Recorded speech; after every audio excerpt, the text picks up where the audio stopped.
Keiga Kingiria, situé à quelques encablures des frontières nigériennes et nigérianes, abrite l'un des grands postes avancés des forces de défense et de sécurité tchadiennes.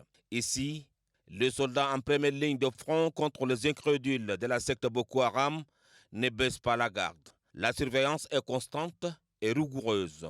Accompagnée par la presse nationale, la délégation menée par le ministre des Communications, Dr Boucar Michel, a été transportée à bord des pirogues pour inspecter les zones où se sont déroulés de violents affrontements. À proximité, une ancienne base de la secte terroriste Boko Haram entièrement détruite, témoin de l'intensité des combats. Keiga Kingiria est désormais pacifié.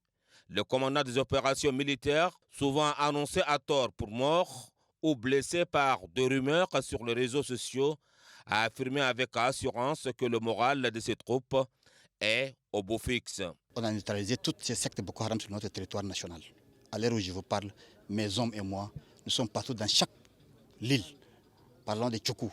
Donc les Blancs, et là vous allez voir des matériels récupérés sur le champ de bataille dans quelques heures.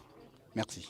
Dans une déclaration faite à la presse nationale, le ministre des Communications, Dr Boucar Michel, a déploré l'absence d'intervention des organisations humanitaires dans cette région durement touchée par le conflit de Boko Haram. Il y a de cela quelques jours passés, quelques éléments de la secte Boko Haram ont attaqué un poste avancé des forces de défense et de sécurité.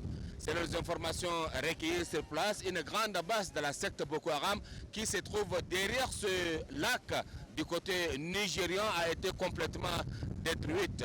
À l'état où nous sommes, le moral des forces de défense et de sécurité est au beau fixe et aucun élément de Boko Haram ne se trouve dans la zone. Keiga Kingiria, Amadia Abbas, depuis les eaux de lac Tchad.